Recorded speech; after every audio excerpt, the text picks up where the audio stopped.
Right. And yeah, as I said earlier, the first thing we're going to talk about today is URL filtering on the appliance, and that is located in under the Security Services tab and URL filtering right here.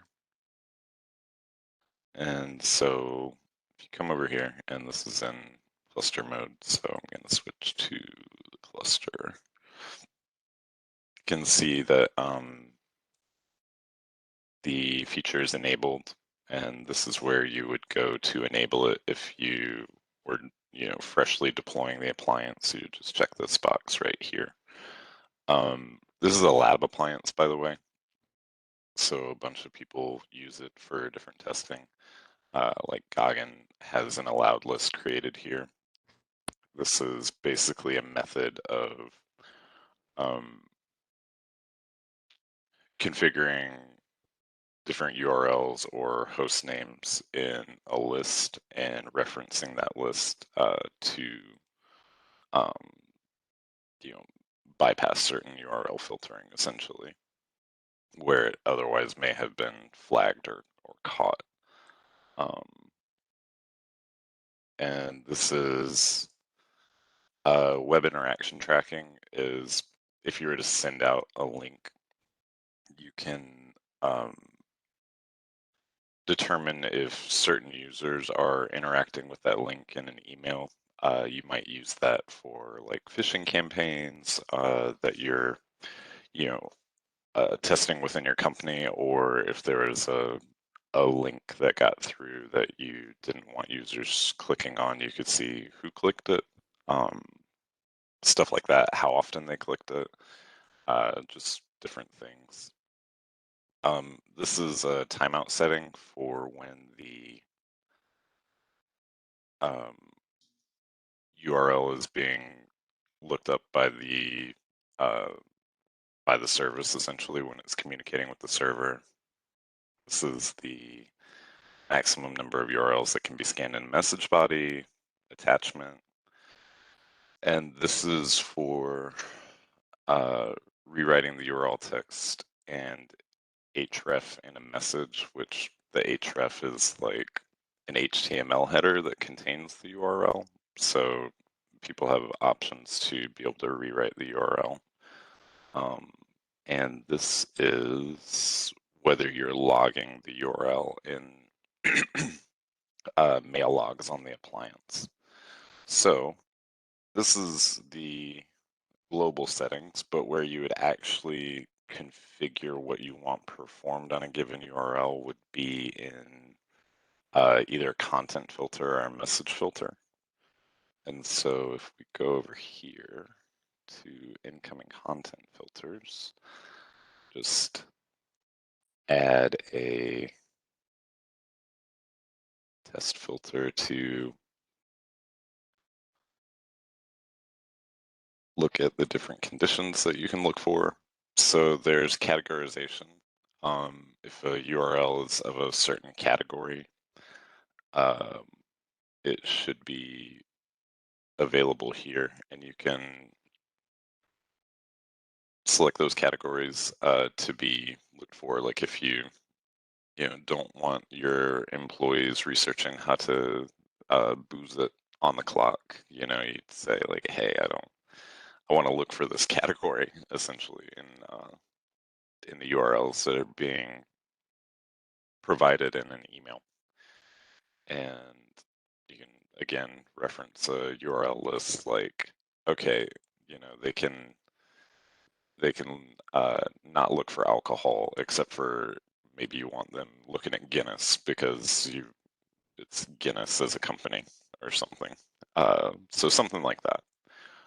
You can check for URLs within message body and subject, attachments, or all, um, based on the category. And then this one down here is reputation. So each URL score or URL is going to have a reputation score that's provided back to us by our intelligence community within Cisco called Talos. And they've been broken down into basically different categories, but those categories have an associated score. Um, Maybe I shouldn't say categories. Tiers of trustworthiness is maybe a good way to put it. And you can also reference external threat feeds, but that's kind of a separate topic. So just know that there's a variety of ways to match against a given URL, and that can be either by score, category, or ETF.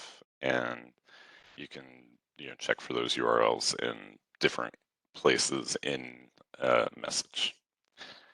And so that's how you would look for those URLs in a message and how you would match against them, basically. And then you can also add an action.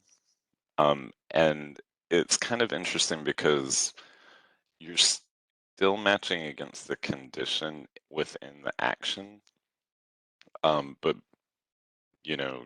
then you have the ability to take actions on different URLs within a message body or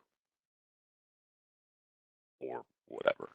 Defanging the URL will make the URL unclickable. It will modify it essentially, like it'll possibly place brackets around the periods within the URL to make it unclickable. So you can't just immediately click on it. You can redirect it to the security proxy, which will be rewritten to pass through the security proxy for additional verification when the URL is followed. And if it is a malicious website, it will throw up like a Cisco security page saying, the site's malicious, or it may be, blocked entirely. Or you can replace the URL with text of your own, like, you know, blocked URL, something like that. And then the URL is no longer available to the user. So this one is based on category, but it is the same thing for reputation. You're just looking for different conditions. So you could do something like this if you wanted to do the same thing for all messages that pass through this content filter by just failing to add a condition. Or you could, be looking for a different condition or, multiple conditions. Like, so, and then maybe you're not interested in modifying the URL at all. You just want to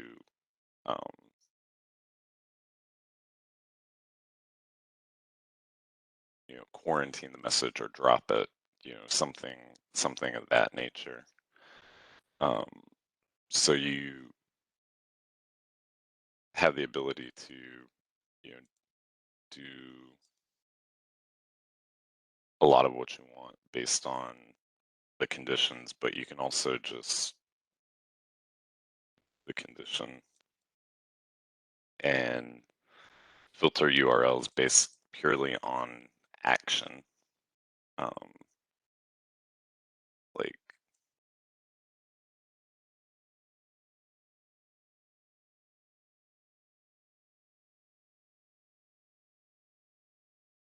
Like so, and then there aren't any conditions, so every URL within these categories would be defanged and then quarantined.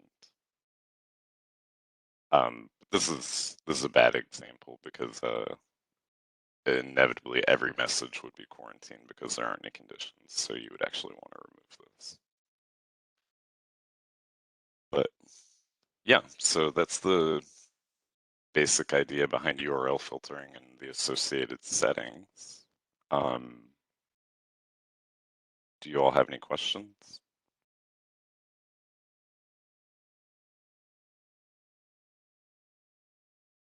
None here. No. Well, let me know if you do. I'm gonna stop recording briefly so I can kind of prep the next component. So just a second.